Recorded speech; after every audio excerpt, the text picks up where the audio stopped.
Hello everyone, आप सभी का स्वागत है आपके अपने यूट्यूब चैनल तैयारी सक्सेस की में। दोस्तों, इस वीडियो में हम लोग Hindi honours 6 semester core paper 13 का ऑब्जेक्टिव सवाल को देखेंगे। दोस्तों, ये जो ऑब्जेक्टिव सवाल इस वीडियो में कराया जाएगा, ये आपके एग्ज़ाम के दृष्टिकोण से बहुत बहुत इम्पोर्टेंट है। तो प्लीज़ इस वीडियो को पूरा देखिएगा और अपने दोस्तों के साथ ज़रूर शेयर कीजिएगा। दोस्तों, चलते हैं पहले सवाल के साथ, इस वीडियो को शुरुआत करते हैं। दोस्तों, पहला सवाल है, प्रशासनिक कार्यों के लिए प्रयुक्त होने वाली भाषा को क्या कहते हैं। दोस्तों, यहाँ पर 3 तरह का भाषा का उल्लेख किया है। मैं एक एक चीज़ को बताऊंगा, इसलिए आप लोग को पूरा संयम के साथ पूरा वीडियो को देखना है। दोस्तों, जो भी प्रशासनिक कार्य होता है उसके लिए प्रयुक्त भाषा होता है प्रशासनिक भाषा, ठीक ना। और फिर आपको कंफ्यूज करेगा राष्ट्रभाषा और राजभाषा, ठीक है। दोस्तों, राष्ट्रभाषा वो भाषा होता है जो किसी राष्ट्र का बोलचाल के लिए प्रयुक्त होने वाला भाषा होता है ना, वो है राष्ट्रभाषा।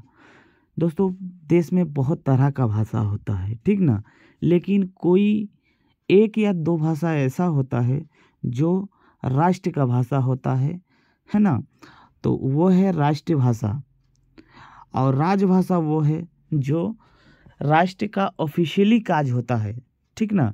राज का मतलब देश का, ठीक ना। देश का जो ऑफिशियली काज होता है वो होता है राष्ट्रीय राज्य भाषा में। जो भाषा का प्रयोग से हम लोग बोलचाल करते हैं वो है राष्ट्रभाषा। जो प्रशासनिक कार्य के लिए जो भाषा का प्रयोग करते हैं वो है प्रशासनिक भाषा। तो तीनों मैं बता दिया हूँ, एक बार फिर से बता देता हूँ। जो हम लोग बोलचाल के लिए भाषा प्रयोग करते हैं राष्ट्र के हिसाब से वो है राष्ट्रभाषा। जो हम लोग कार्य के लिए यूज करते हैं वो है प्रशासनिक भाषा। और जो भी हम लोग ऑफिशियली काज के लिए प्रयोग करते हैं, जैसे हम लोग का बहुत सारे चीज़ में जो हम लोग दस्तावेज होता है, सरकारी दस्तावेज, ठीक है, प्रशासनिक कार्य के लिए वो है राजभाषा। तो इसका राइट आंसर क्या होगा? ऑप्शन नंबर बी राइट होगा, ठीक ना। चलिए नेक्स्ट प्रश्नों पे चलते हैं। दोस्तों, नेक्स्ट प्रश्न है, काशी नगरी प्रचारिणी सभा की स्थापना कब की गई। दोस्तों, सबसे पहले जानते हैं कि ये सभा है क्या। तो दोस्तों, काशी नगर में, काशी जो वर्तमान में बनारस है, वाराणसी, ठीक है, वाराणसी है।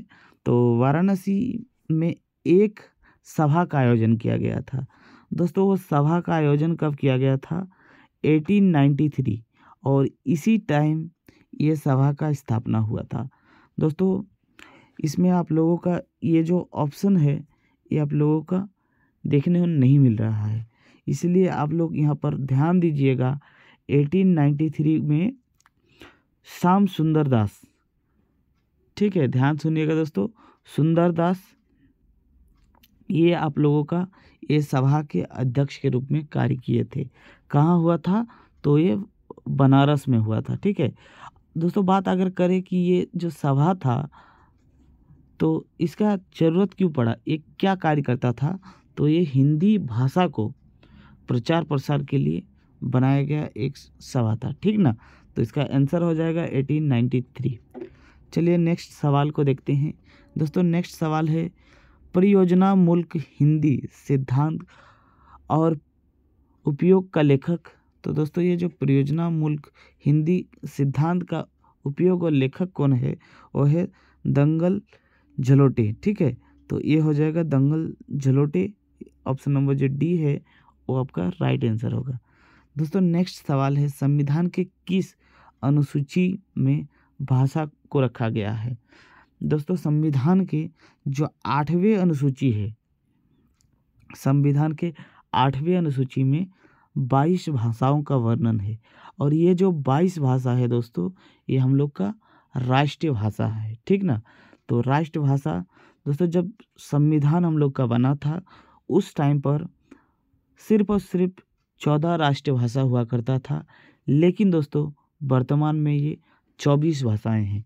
दोस्तों, ये 8 भाषाएं बाद में जुड़े गए हैं, जो हम लोग बाद में डिस्कस करेंगे कब और कौन सी भाषाएं बाद में जुड़ा गया है, ठीक है।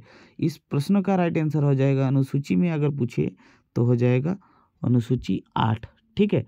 चलिए नेक्स्ट सवाल पे चलते हैं दोस्तों। नेक्स्ट सवाल है, जिस भाषा का प्रयोग पूरे राष्ट्र करे उस भाषा को क्या कहा जाता है?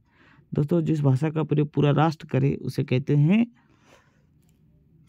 राष्ट्रभाषा। ठीक है, राष्ट्रभाषा। नेक्स्ट सवाल है, विज्ञान एवं तकनीकी आयोग की स्थापना कब हुई? दोस्तों विज्ञान एवं तकनीकी आयोग की स्थापना 1 अक्टूबर 1961 को हुआ था। आप लोग को याद रखना है, एक फैक्ट के जैसा, ठीक ना। नेक्स्ट सवाल पे चलते हैं दोस्तों। नेक्स्ट सवाल है, परियोजना मुल्क कामकाजी हिंदी के लेखक है? तो दोस्तों इसका राइट आंसर हो जाएगा डॉक्टर कैलाश चंद्र भाटिया। ठीक है, वो है परियोजना मुल्क कामकाजी हिंदी के लेखक। दोस्तों नेक्स्ट सवाल है, संविधान की किस अनुच्छेद 343 का संबंध किससे है? तो संविधान का अनुच्छेद 343 का संबंध किससे है? तो हिंदी भाषा से है। दोस्तों मैं आप लोगों को 3 चीज़ बता देता हूँ दोस्तों, बाद में बताता हूँ, ठीक है। पहले ये वाला पूरा देख लीजिएगा, उसके बाद तो 343 अनुच्छेद जो है वो हिंदी भाषा से है। ठीक, नेक्स्ट है, दक्षिण भारत अहिंदी भाषा के क्षेत्र में हिंदी प्रचार प्रसार के लिए हिंदी प्रचार समिति का गठन कहाँ किया गया था? दोस्तों पूरी जो मोटा मोटी शब्द है वो क्या है, दक्षिण भारत में कौन सा ऐसा जगह था जहाँ से हिंदी भाषा का प्रचार प्रसार हुआ? तो हो जाएगा दोस्तों मद्रास। ठीक है, चलिए नेक्स्ट सवाल पे चलते हैं दोस्तों। नेक्स्ट सवाल है, संविधान का 8वीं अनुसूची यानी 8वां अनुसूची में कौन सा भाषा का उल्लेख नहीं है? दोस्तों यहाँ पर थोड़ा ध्यान दीजिएगा, हमेशा आपको कंफ्यूज क्या करेगा, एक है भोजपुरी और एक करेगा आपको राजस्थानी और भोजपुरी ही ऐसा भाषा है जो आपको बार बार कंफ्यूज करेगा। दोस्तों याद रखना है, ये दोनों का दोनों भाषा 8वीं अनुसूची में नहीं है। तो इस क्वेश्चन के हिसाब से दोस्तों पहला जो आंसर है ये आपका राइट है। अभी दोस्तों हम लोग 8वीं अनुसूची को पढ़ेंगे, ध्यान से देखिएगा दोस्तों। सबसे पहले बात आती है कि जो 8वीं अनुसूची है उसमें 22 भाग है, जो पहले 14 भाषा था। ठीक है, प्रारंभ में ये 14 भाषा था, बाद में इसमें 8 और भाषा शामिल किया गया। ठीक ना दोस्तों, अगर बात करें ये 22 भाषा कौन कौन सा है, तो आसामी, बंगाली, गुजराती, हिंदी, कन्नड़, कश्मीरी, कोंकणी, मलयालम, मणिपुरी, मराठी, नेपाली, उड़िया, पंजाबी, संस्कृत, सिंध, तमिल, तेलुगु, उर्दू, बोडो, संथाली, मिथाली और डोगरी। दोस्तों मैं ये सब आपको क्यों बता रहा हूँ, आपसे क्या करेगा, 4 गो यहाँ पर ऑप्शन सेट कर देगा और पूछे कि इनमें से कौन सा 22 भाषा में शामिल नहीं है, तो आप लोग को ये याद रखना पड़ेगा। ठीक ना, फिर बात करते हैं दोस्तों, जो 8 भाषाएं बाद में जुड़ा गया है वो कौन कौन सा है। दोस्तों 1967 में सिंध भाषा को 21वें संविधान संशोधन के द्वारा 8वीं भाषा में जोड़ा गया था। तो आपसे सवाल में पूछेगा सिंधी भाषा को कब जोड़ा गया था, तो 1968 को 67 को। ठीक ना, फिर दोस्तों आपसे सवाल पूछेगा कि बताइए कोंकणी, मणिपुरी और नेपाली को कब जोड़ा गया था, तो 1992 में ये 71वें संविधान संशोधन के तहत। ठीक है दोस्तों, आप लोगों को सबसे जो इम्पोर्टेंट रहेगा और 2003 में 92वें संविधान संशोधन इम्पोर्टेंट रहेगा, क्योंकि इस संविधान संशोधन में आप लोगों का संथाली, मिथाली, डोगरी और बोडो भाषा को जोड़ा गया था।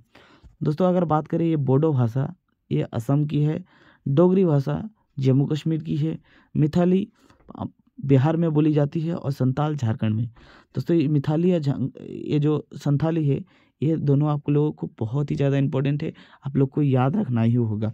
दोस्तों मैं कुछ देर पहले आप लोग को बता रहा हूँ था कि कुछ चीज़ मैं आपको बताना था।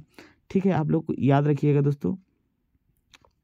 अगर बात करें किस अनुसूची में, तो आप याद रखिएगा 8वीं अनुसूची में हिंदी भाषा को आप बताया गया है। 343 अनुच्छेद में हिंदी राजभाषा है, जिक्र है। और आपको याद रखना है दोस्तों, भाग 17, ठीक है। भाग 17 में भी हिंदी के बारे में वर्णन है, राजभाषा के बारे में। तो ये 3 चीज़ आपको याद रखना है। 22 भाषा कौन कौन सा है ये आपको तो टिप्स में याद रहना चाहिए। कौन कौन सा बाद में जोड़ा गया है ये एक बार ज़रूर देखिएगा। और साथ ही साथ दोस्तों ये जो परियोजना मूलक जो ये है, इनके लेखक कौन कौन सा है ये इसको एक बार ज़रूर पढ़ के जाना है। तो आई होप आपको इस वीडियो से थोड़ा बहुत ही सही लेकिन मदद मिला होगा। मदद अगर मिला है तो इस वीडियो को ज़रूर शेयर कीजिएगा। मिलते हैं नेक्स्ट वीडियो में, तब तक के लिए जय हिंद।